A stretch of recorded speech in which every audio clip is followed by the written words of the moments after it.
All righty. I think we're good. Hello, everybody. Welcome. We are going to get started in just a minute. We're going to let the stragglers join in, see if we can make sure everybody tunes in. But while we wait, if you guys have found the chat section, feel free to let us know where you're tuning in from.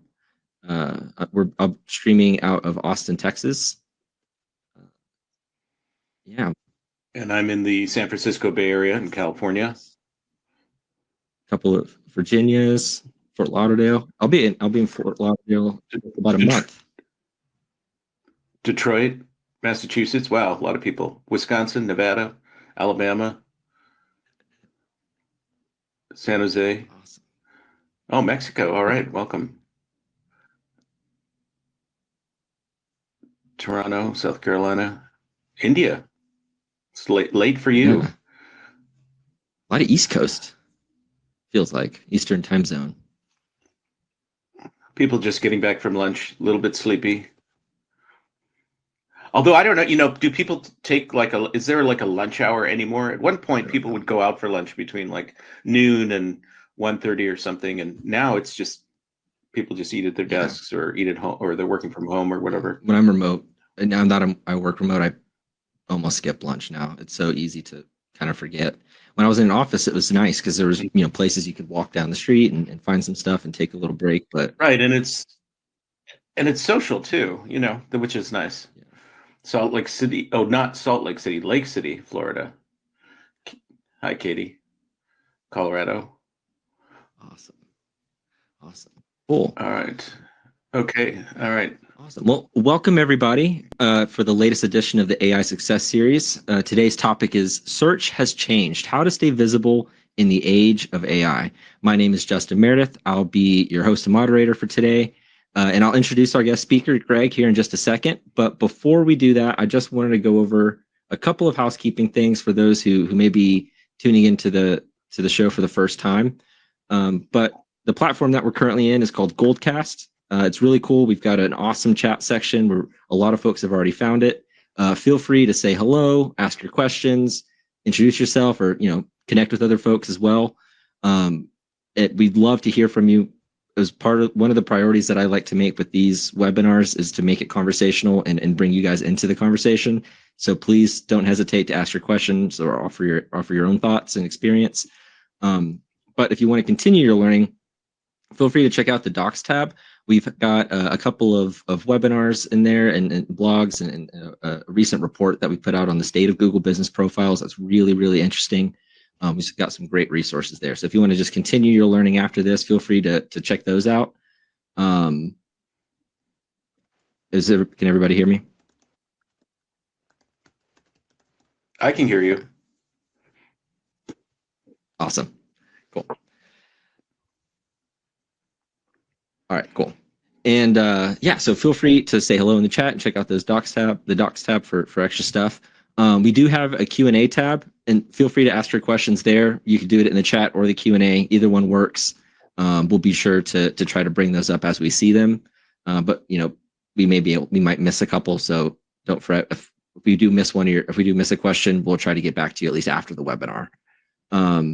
But also, a good note is that the recording of this will be made available around this time tomorrow. You'll just get like an automated email, and it'll send you the link. I think even if you wait a few hours, you'll be able to come back and watch it using the same link that you used to join right now. So if you're not able to stay for the whole time, check back later this afternoon after the recording is processed, and you should be able to get in and check out the rest.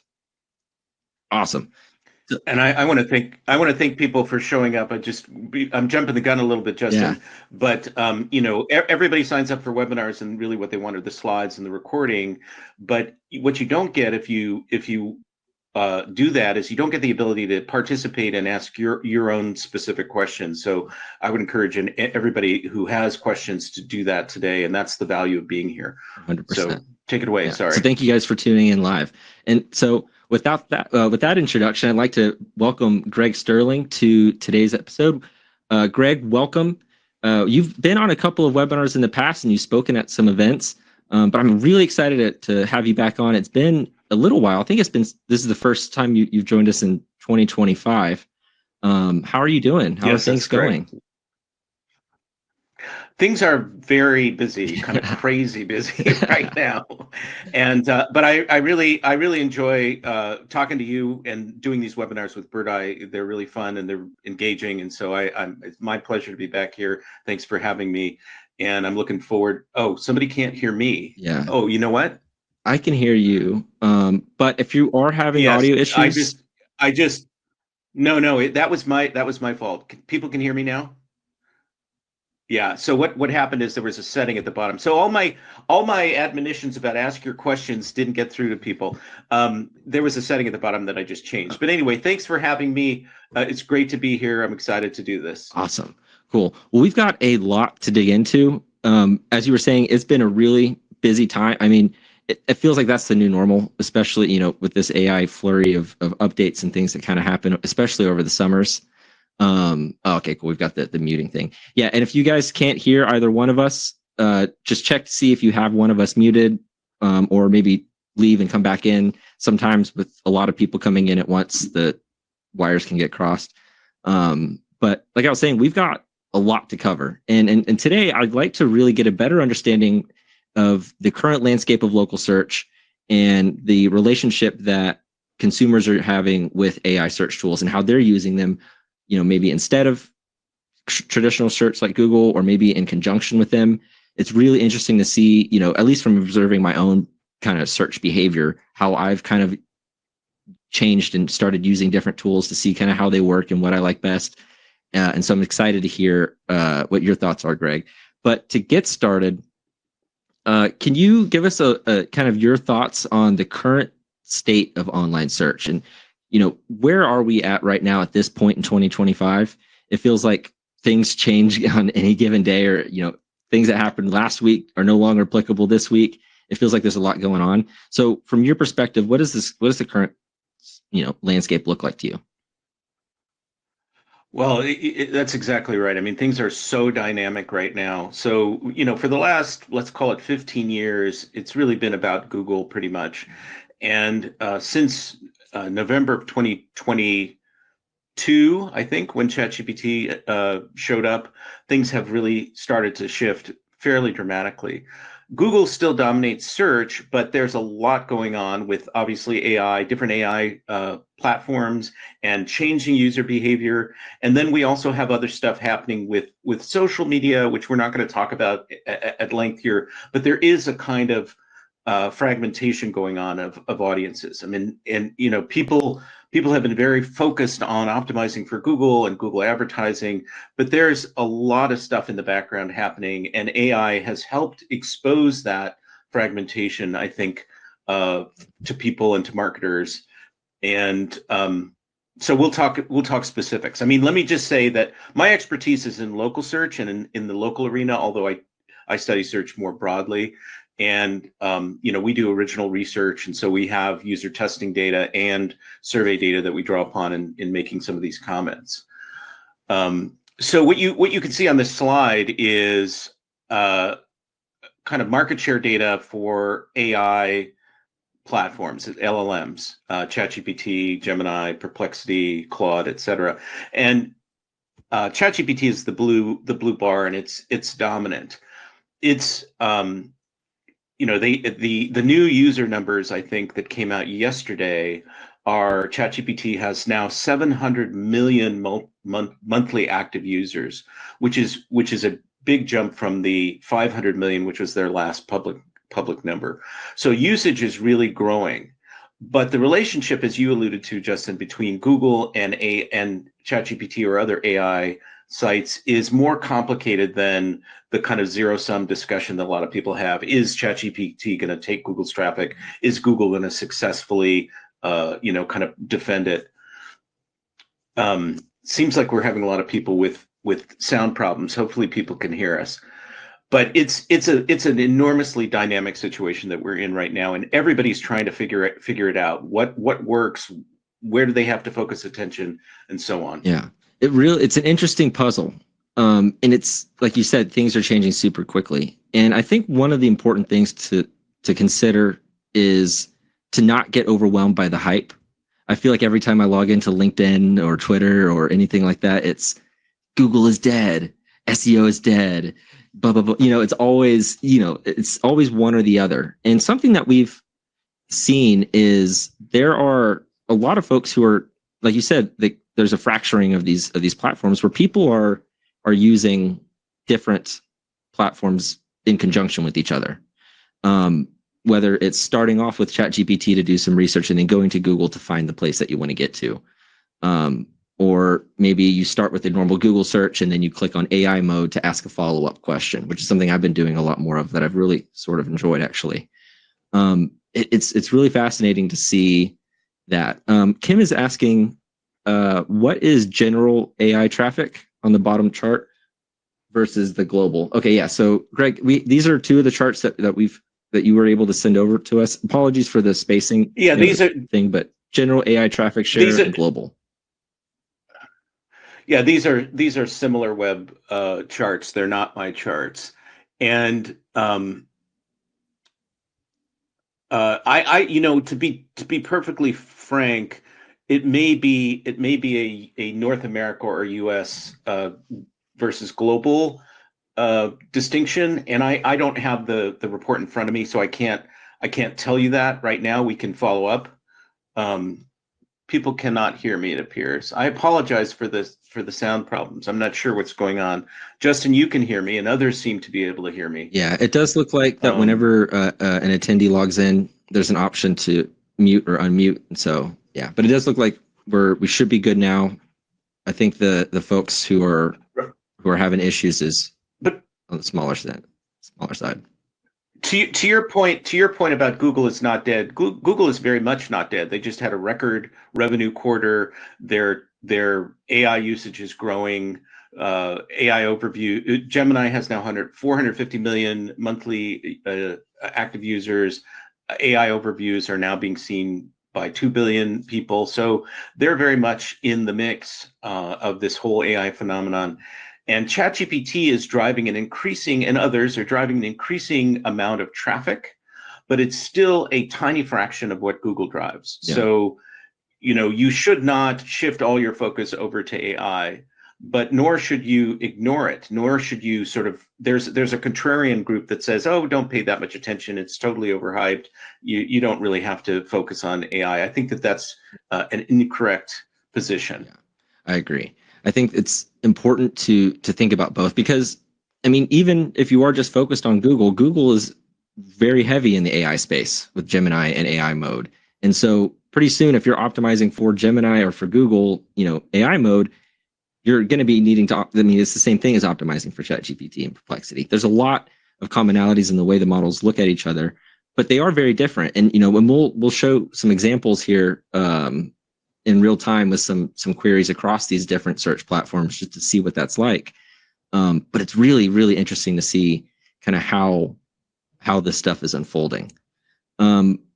So one of the things that I'm really sorry for the spacing issues on these slides. It's one of the Google Sheets to PowerPoint transitions that I still can't seem to master. But what we're looking at here is I want to ask you, Greg, because you've run some surveys and you've talked to a lot of folks about how folks are using AI. And here are some of the AI use cases that you've identified. And I'm sure, obviously with every study, it's not 100% accurate to the entire population, but it does show the trends of where things may be headed. And so with what we're seeing here, where we're seeing, 40% are saying that they use AI to answer general information questions, and these other use cases, what is your takeaway from this, and what are you seeing? Are these numbers going up, or have they changed from maybe previous years? Well, for sure. I mean, things are changing pretty rapidly. Yeah. The AI adoption and usage is changing and evolving in a very accelerated way. So this is a survey that I did in June. We asked 1,000 people who had to be qualified by using search at least weekly and using AI at least once. So it's a pretty low bar. We asked them, what are your top AI use cases? We gave them 18 options, and this is the top 10. And, you have to see this as directional. Different surveys will show you different things. they're point in time. It's a point in time study, obviously. But what's striking to me here, I mean, none of this is really surprising. There's two comments I would make. What's striking to me is that product research and product comparisons, in other words, product shopping, is so high on the list. And there's other data that validates that. So people are really using AI to compare products, to get information on products. And this could have a disruptive effect on Amazon to some degree and Google to some degree. Certainly not the transaction at this point, but maybe some of the research. And then for local, we asked them about local business recommendations or local business discovery as a use case.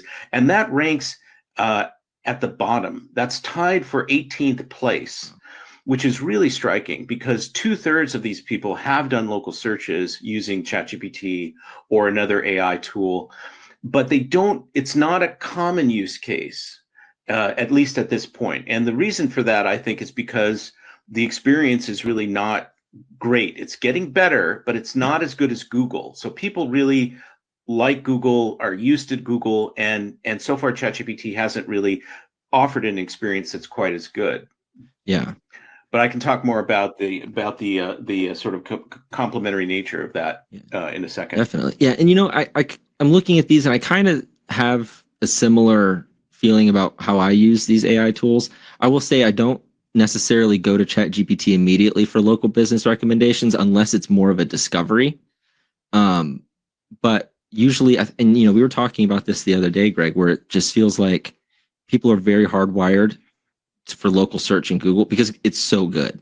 I mean, with the Google Map Pack and the business profiles, and you get the reviews and you get all the they do a really good job of cramming a lot of information in a really easy to read format. But I have found that I'll use them in conjunction with each other, where maybe I'll start with ChatGPT and ask about a couple of things, and then I'll go to Google to kind of either confirm or get to where I need to be.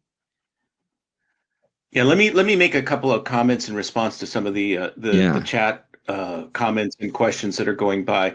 Definitely what's happening, one of the things that we've discovered also through our survey work and qualitative work is that people love the conversational UI. This is something that they really like. And so a lot of what would be called top of funnel queries, informational queries, are migrating to AI. And this is what AI overviews are about, and this is what AI mode is about. Google recognizes this, and they're trying to retain those queries so they don't lose the top of the funnel entirely. And queries are becoming longer. So the very nature of the user experience is such that you formulate your questions and you formulate follow-ups in a natural, more natural conversational manner, as opposed to the sort of truncated 2, 3, and 4 word queries that have dominated Google. And that's really changing, both in terms of recognition of intent and and it's also driving a lot of this is paradoxical, but zero-click behavior. There's, as you guys all know, there's far fewer clicks happening. There's more impressions, but far fewer clicks happening. And some people think that that's actually a good thing because you'll get higher intent traffic. Some people really are very worried about that. Yeah. I was just having a conversation yesterday about this with a CMO, and they're from a company based out of New Zealand. And he was saying that they've seen a pretty sharp decrease in traffic, but their sales are up. And I just thought that was kind of interesting too, where maybe folks are able to we have the power, we would basically have the ability to access the entire knowledge of the human race, on our fingertips at our phones now. And so people are educating themselves on their purchase decisions, on their business decisions well in advance. And whenever it comes time to buy, like you were saying, those are more intensive clicks. And so that's something that he was mentioning as well, that's something that he's seen. In terms of looking at, I mean, there are people. Oh, continue. I'm Go ahead. Looking at the comments. Well, I was going to say that there are people that argue that the kind of low quality, weak intent clicks are being answered by AI overviews, and so the clicks that do happen are much more focused and much more likely to convert. That's an empirical question. I don't know if that's really true, but that's an argument that people are making. Go ahead. What are you seeing in the comments? Kim, the business was referring to was like a spa, hot tub, outdoor backyard jacuzzi setup company. Like they'll come and install paragolas and hotels and jacuzzis and things like that. But yeah, what I'd be curious to hear from the audience how you guys are using these different tools. Like, are you using ChatGPT for local searches or Perplexity? Do you like the AI mode a little bit more? I've first, like I was telling you this the other day, Greg, I've actually started to really enjoy the Gemini AI mode because I like the idea that it is connected to Google and it has that information. It just feels a little bit more direct because a lot of the times I'll go to ChatGPT and ask it questions and then I'll have to go to Google and then actually type in and find search or whatever it is. But yeah, like what you just said in the comments, I like Perplexity a lot though, because it reminds me of it. It takes that next step of instead of just doing a Google search and showing you the 10 blue links, Perplexity feels like it actually goes and it searches through those 10 blue links to give you the answers. So it kind of takes that extra step of helping you not have to comb through everything. Oh, that's interesting. So, so the comments are coming fast and furiously here. What were you reacting to? Oh, just Sophia saying I use AI mode mainly for image search, and I don't even know if I've ever done that. That's really cool. That's an interesting use case. Yeah, I mean, as the products evolve and they have more capabilities, people's usage will evolve too. I mean, Google has never really faced a competitor like ChatGPT, which offers a quite a different experience and is as widely known and as widely adopted as it is. And they are trying to build enough of a version of that in their existing search product that they preempt people or bring them back, as Justin is sort of saying about his own behavior. You know, he doesn't need to go out to ChatGPT because he gets a version of that experience with AI mode, which is just sort of a button on the nav bar. This is like a multitasking, you know, yeah, brain, I love it. Head explosion kind of thing. Yeah. So let me just say one thing, and then we can lead into the next slide. If you were about to go there, the Google search, for me, I will speak only for myself and not make a generalization, has become much more inefficient. I see it as now fundamentally inefficient. It works if you're looking for something very specific, or sometimes you get a question answered in AI mode, or, you know, you're navigating to a particular page, or you're using the local stuff, which is still the best experience available. But if you're doing general kinds of queries, or you're sort of mid-funnel, it's just very frustrating and inefficient and filled with kind of all kinds of dubious content. Now, ChatGPT is going to get spammed as people, as SEOs focus more attention on it. But my experience of ChatGPT and Perplexity and other AI sites like Claude is that you're just getting more efficient information. Now, of course, there can be hallucinations, there can be inaccuracy, but I find that in my own behavior, I'm using Google for a handful of very specific things and not anywhere near as much as I used to use it in advance, before ChatGPT showed up. Definitely. Do you want to take a look at some of these different tools and see what sort of answers and how these different search engines are actually evaluating and recommending a local business? Let's do that, but let's do the next slide quickly, and then we can do that. Okay, because this is something we talked about and we didn't fully go into. So this is basically about local, specifically about local. So from the last survey, 2/3 of people had done local searches with ChatGPT or another AI tool. So it's a lot of people have done it, but they don't do it often. Now, we asked them, after doing a local search on ChatGPT or an AI tool, what do you do next? And they all go to Google. They go to Google for reviews. They go to Google for business contact details, for routing and directions. They also go directly to business websites. Sometimes you get a URL in ChatGPT for a direct website, and they go make in-person visits. And one of the things that marketers and businesses need to do is people are talking about how attribution is broken and how it's very difficult now to track what's going on. You really need to ask people questions about this is goes back to the 1950s. How did you hear about us? How did you find us? In addition to everything else you're doing, you need to do that to understand what's really going on with your users. So having said that, And as long as ChatGPT has these deficiencies that are, in the product not as good as Google, people are going to go to Google immediately after. So that's an argument for paying full attention to Google, full optimization, all the review stuff, which we'll get into later. But Justin, why don't you give us the demo? Yeah, let's take a look and see, just based on Real a real search. Here, let's make sure my screen can be seen. Awesome. So yeah, so right now I've just got ChatGPT, Gemini, AI mode, Perplexity, and then traditional Google search. We can just kind of see what happens with each of these. In terms of the best pediatricians, it gives you an AI, the AIO first, and then it goes health grades. And it prompts you to go into AI mode too. One thing I did notice too is the if we go back here, this AI mode button here. I feel like I haven't noticed that recently. Yep.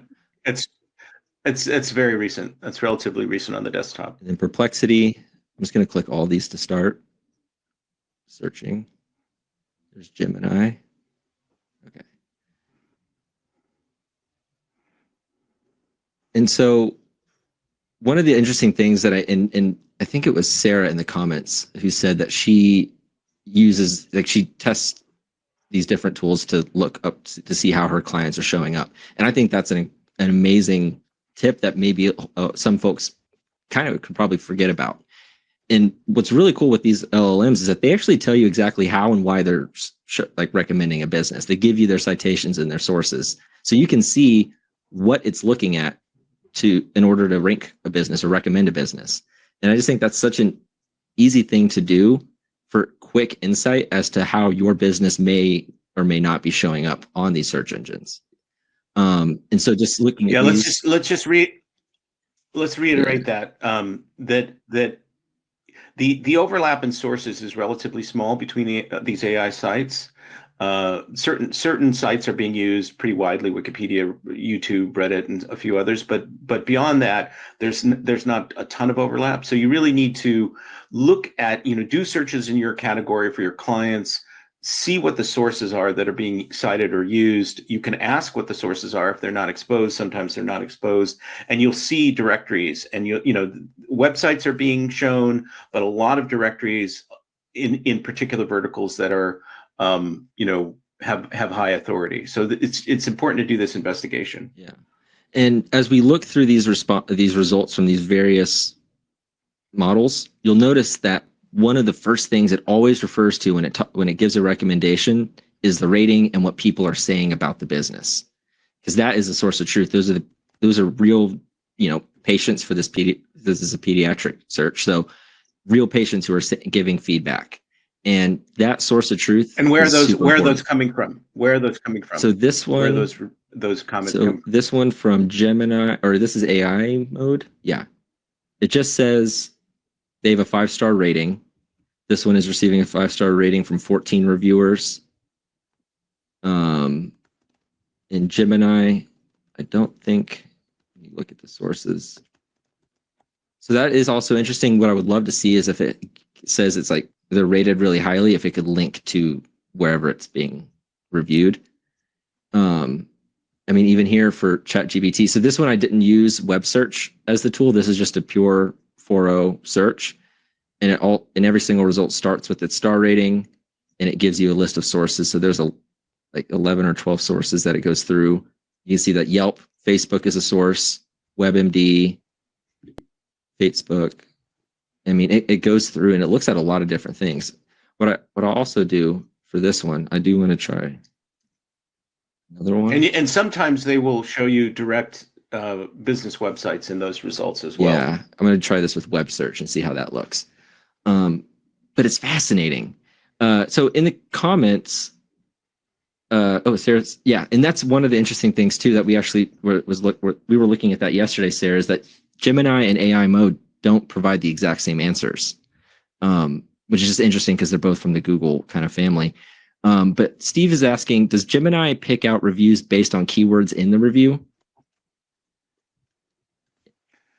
I think the answer to that is no. But I am not a I'm not an SEO practitioner, so I'm not managing campaigns. I mean, I think the way that content is understood is different. It's not keyword based in an AI context. Nathan's saying, we've noticed that when we ask AI about our business, they don't tend to use Google Business Reviews as a source. Rather, they use other places like Facebook, Yelp. Is there a way to make AI target Google reviews or Yelp reviews?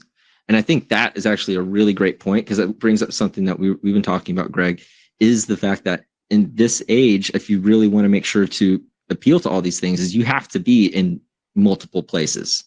Google is still the king. They still have, the massive majority of the market share and search share.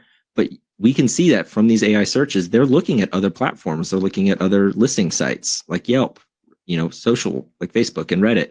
And I think you were even saying like Bing Places and Apple Business Connect are also, factors that it could be looking at as well. I haven't seen Apple Business Connect show up in ChatGPT, but Bing Places is a data supplier. We don't know for how much longer, but for the time being, it is. I think that you cannot control what the AI is looking at or this review sources, but so you have to diversify. People have been focused almost exclusively on Google for a long time and Google reviews, but you have to get reviews from Yelp is relevant again.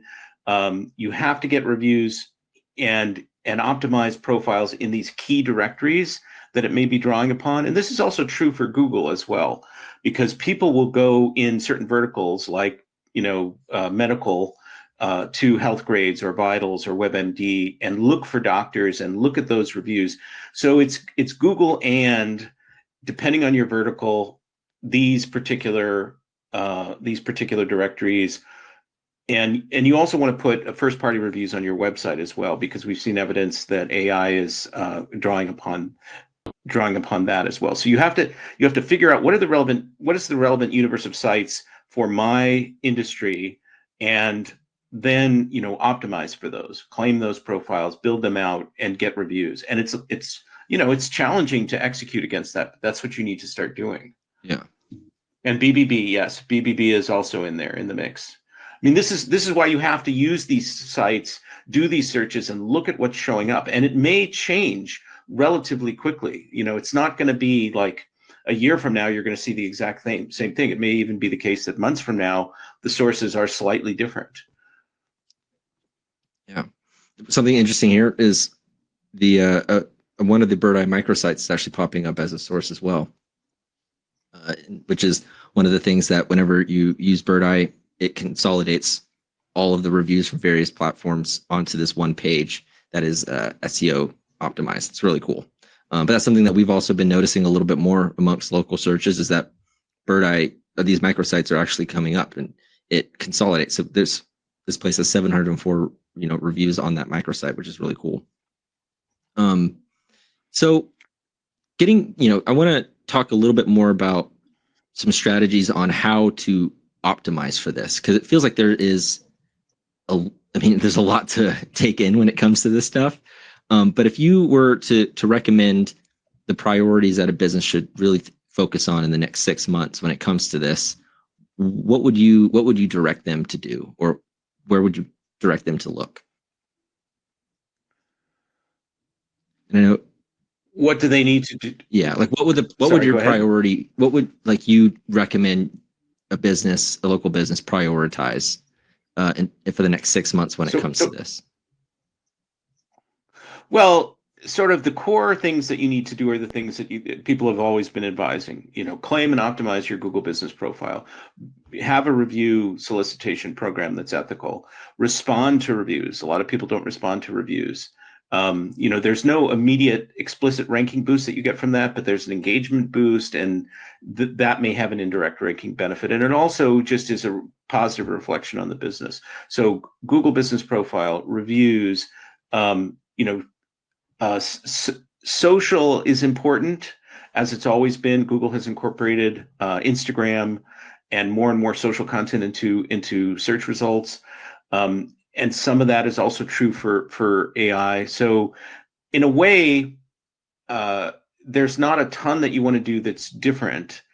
there's a lot of advice around content structure, schema and content chunking and headings and bullets and numbered lists and all of that stuff. There's tons of writing on that on the internet. You can go check that out. Some of it is more credible than others, but I think that you need to do what Justin has been showing, which is to look at what is coming up for your clients or your business category. What are the directories? What appears, where are they drawing from? What are the sources? And make sure that you are in those places and optimize for those places. Yeah. So Yelp is also cited quite often by AI mode too. So it's like, in a weird, ironic sort of way, Yelp is getting new relevance here. Be in Apple Business Connect in general, be in Bing Places. Good sort of solid SEO, local SEO is really important. Google is saying you don't have to do anything other than normal SEO best practices to show up in AI mode, or excuse me, to show up in AI overviews. That may or may not be entirely true. But in terms of AI,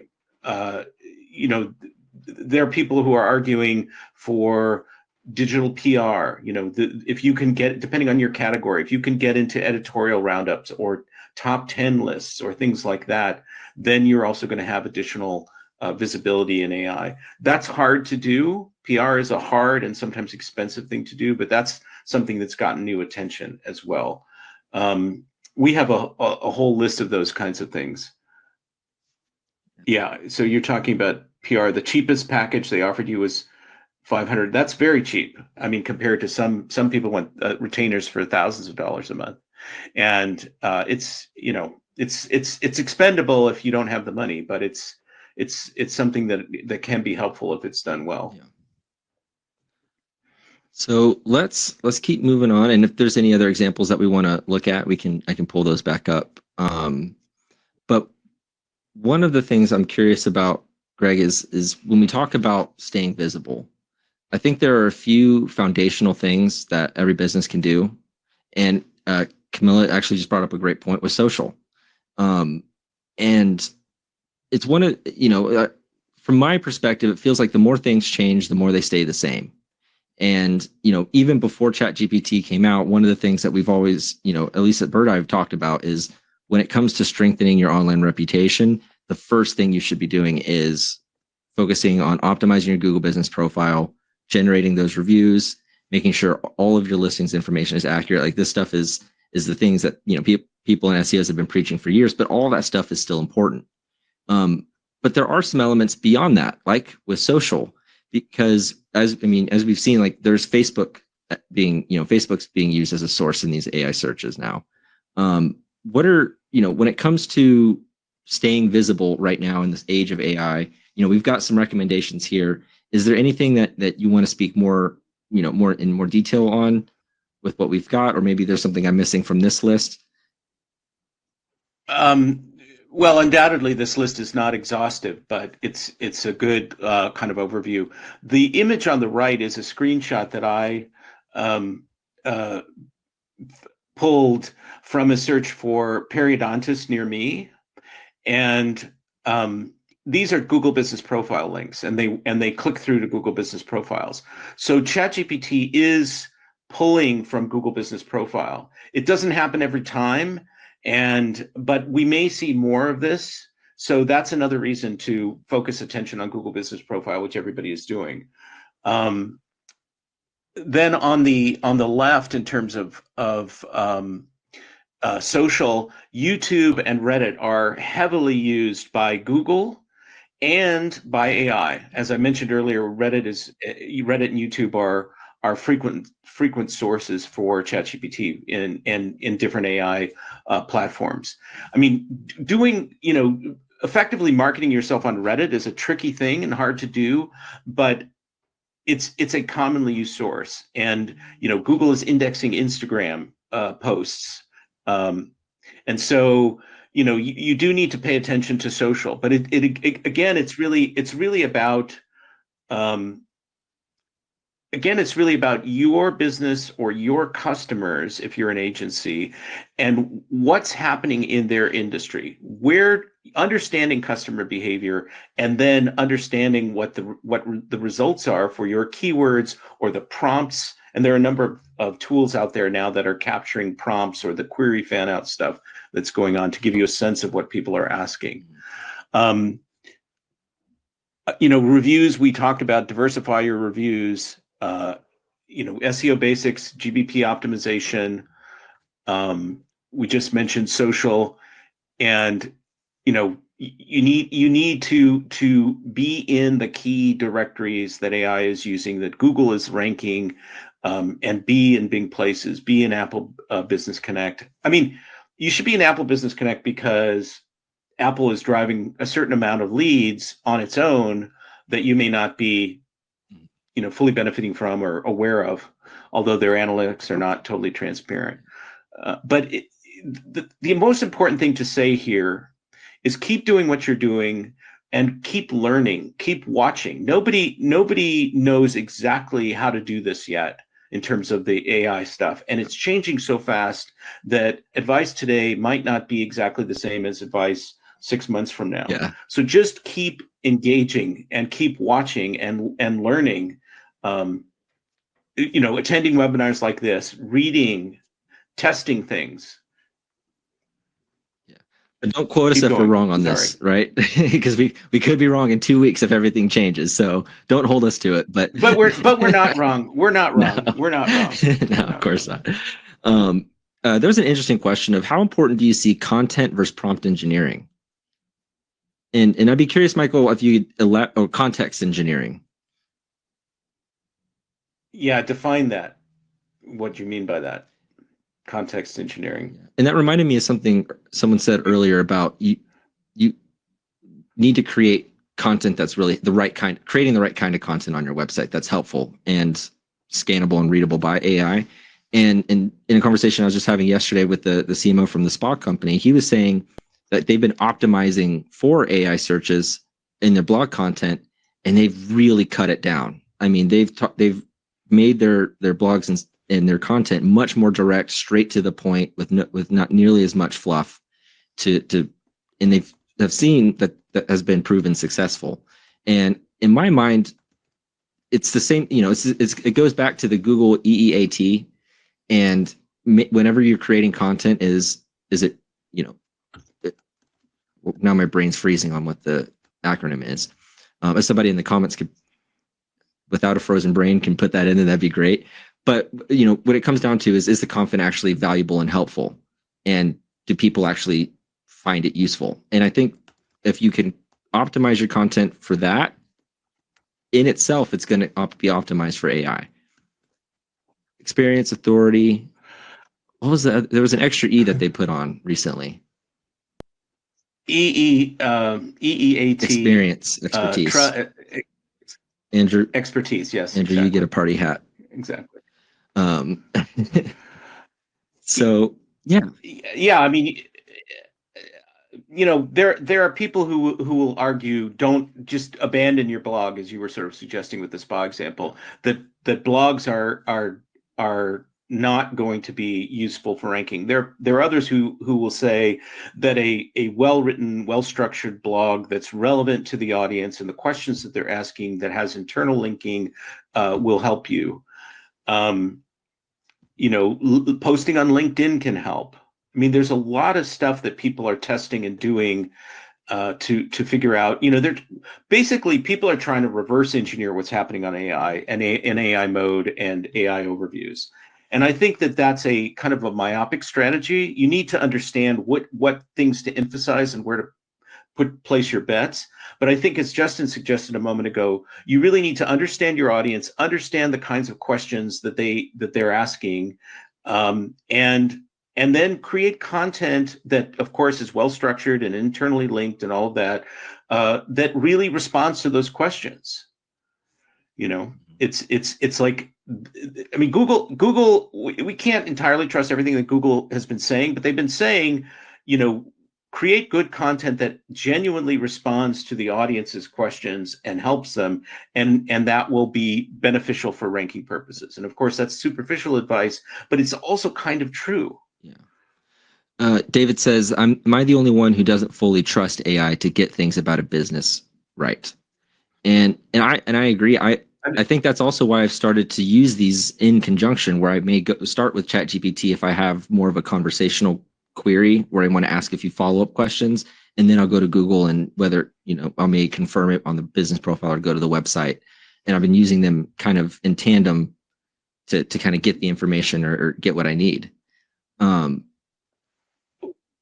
But from a marketer standpoint, you need to just make sure that in these places that, if you're a construction business or a contractor or home improvement or some kind of a contractor that comes into the house, places like Yelp and Angie's List or Angie now, Home Advisor, and these kinds of things are going to be important, because those are the sites that, in addition to your own website, those are the sites that AI is going to draw upon.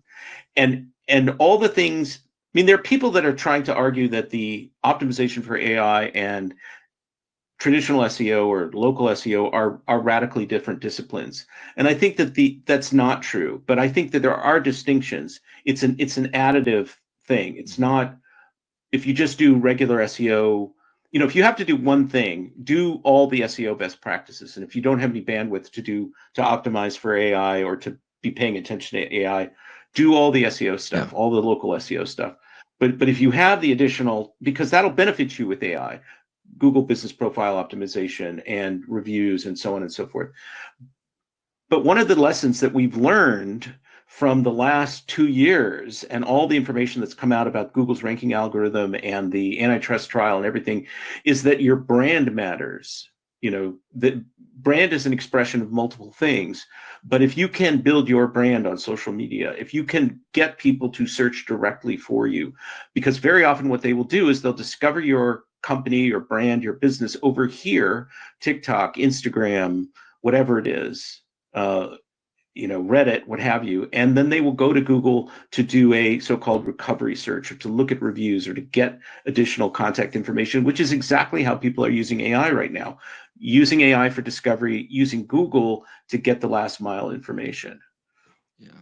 And, one of the things that I've noticed, just kind of observing kind of the whole landscape, it feels like SEO and marketing are really starting to converge.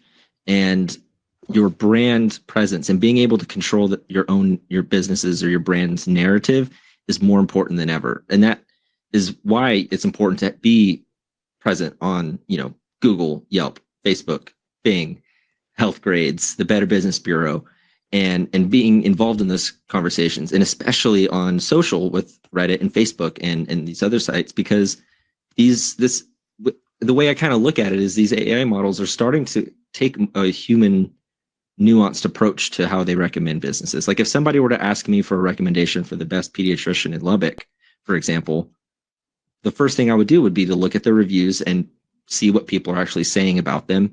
And I would look at Reddit, I'd look at social, and I would do that. And I can't do it as fast as an AI model, but I would compile all of that and then make it just, a recommendation based on what I think is the most, relevant result. And I think that's kind of always been the case with Google, kind of like with, there was a comment who was saying, Sarah was saying, whether it's 2010, 20, or today, the whole point of Google is always to work to make sure that they provide the most helpful content. But what I'm interested in, and I'm encouraged by what I see right now in the search landscape, is that it feels like we're going to get to a better source of truth, to where it's a lot harder to scam your way to the top of the search results and take shortcuts, because there is so much that you have to take into consideration.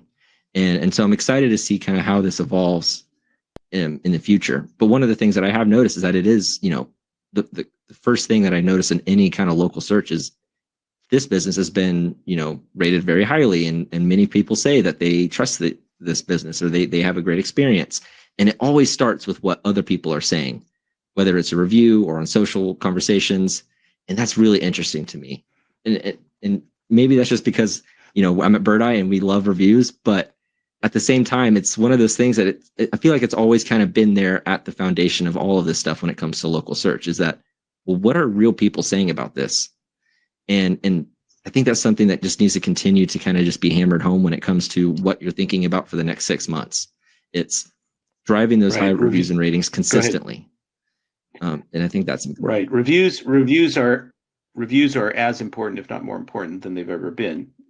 But you need to diversify. You need to not just focus on Google, because the sites that are being used by actual customers and by AI tools to as sources are broader than just Google. And Google, of course, puts reviews from third-party sources on Google Business Profile pages. So that's another reason to do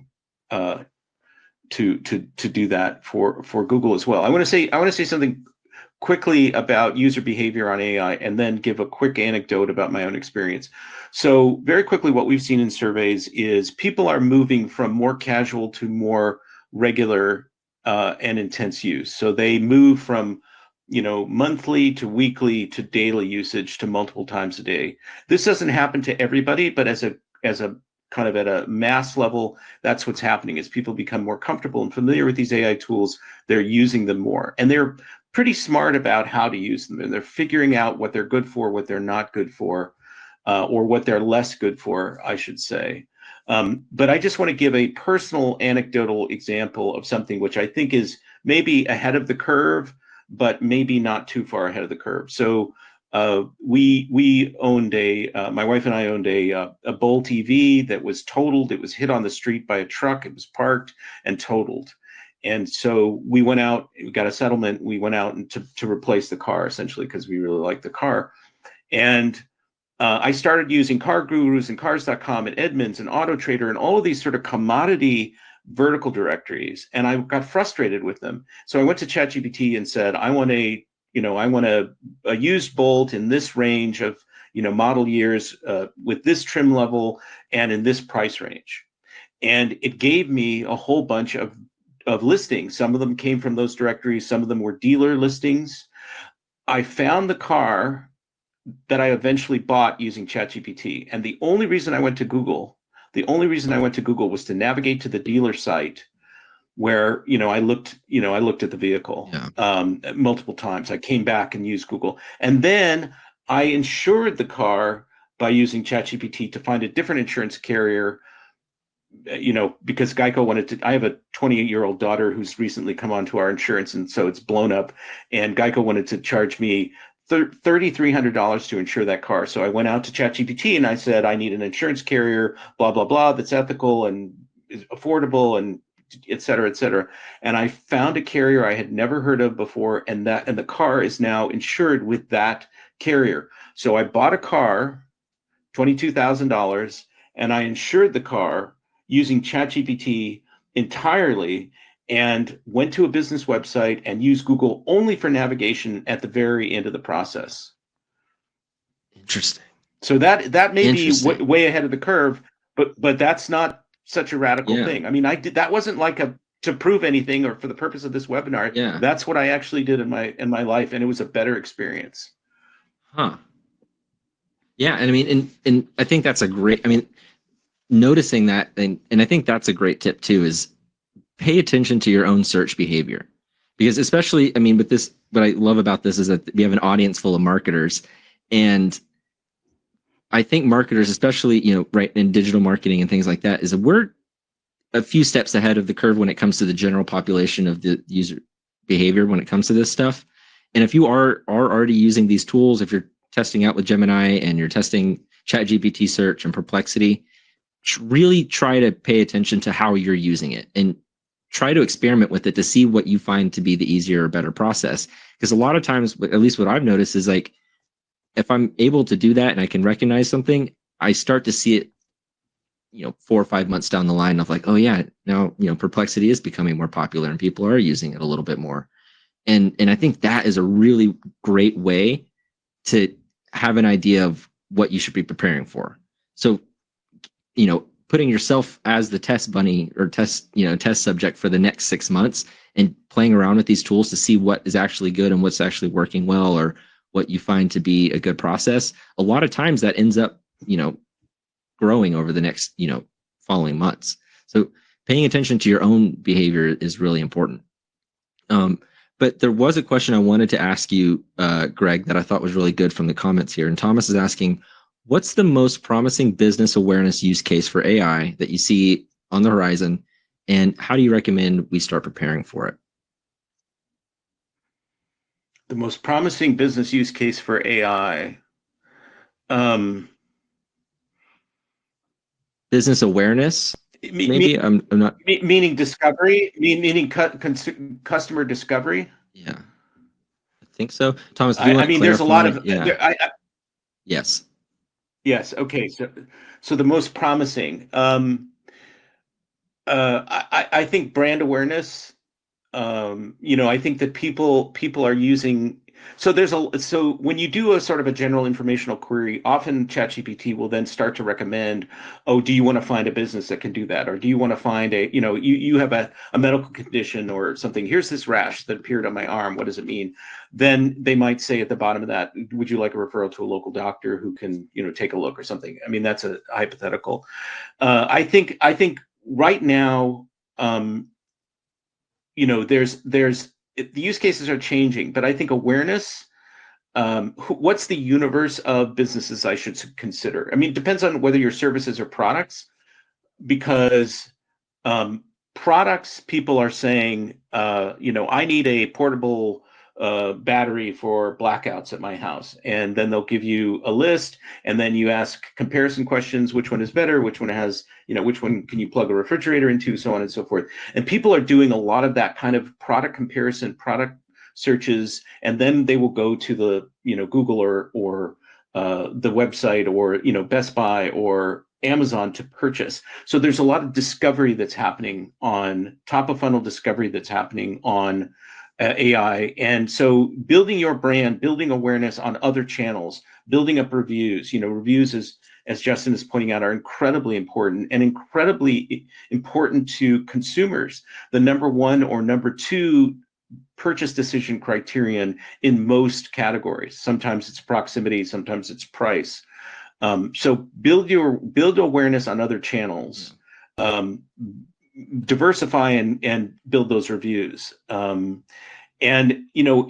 Because the user behavior is changing and moving, we can't say for sure that people won't be doing very much more specialized searches in the future. It depends on the quality of what they're getting back. I mean, I'm going on, and I realize we're sort of at the end here.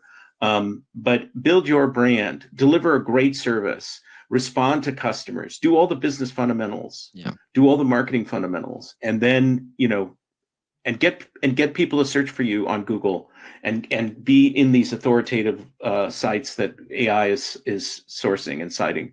Definitely.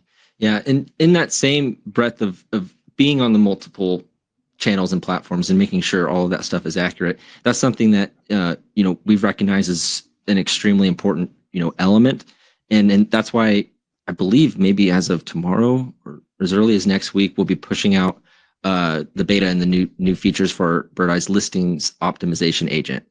And it's a really, really cool function that allows, powered by our Bird AI kind of core foundational models and stuff, is it provides recommendations across your business descriptions, your hours, your media services, and a lot more. It can actually help you predict potential increases in reach for each recommendation that it has. And the coolest thing though is that it allows you to keep all that information exactly accurate. And in the comments, Delilah was talking about how if you have multiple locations and the reviews are scattered amongst different platforms, and one of the things that's really important, and will the AIs understand that it's the same brand or the same location? And one of the important things about that though is you need to make sure that your information is accurate for each location on each of these platforms. Otherwise, it will think it makes different or not really consider it. And so the listings optimization agent functionalities that we're pushing out are really, really cool. It makes it a lot easier, especially if you have a lot of locations. It'll put it all in kind of a single dashboard where you can see exactly what needs to be fixed, what could be improved, what areas are inconsistent. Maybe there's hours on, your WebMD, but your Google Business Profile doesn't have hours listed, or vice versa, or maybe they're not matching. And it allows you to keep all of that stuff consistent, and you can update it all at once in bulk or on a per location level.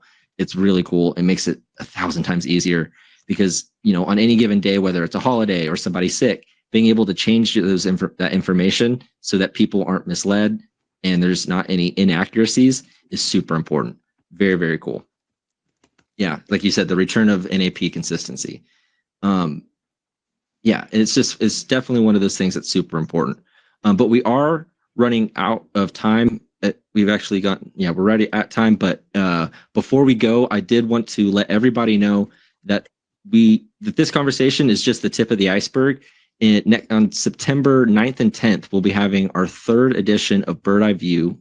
And it is a completely free 2-day virtual event where we have a ton of sessions planned. I mean, I think last year we had over 25 sessions. This year we're getting close to 30, completely free to register. And we're going to be covering really, the role of AI in local marketing, from SEO to social and everything in between.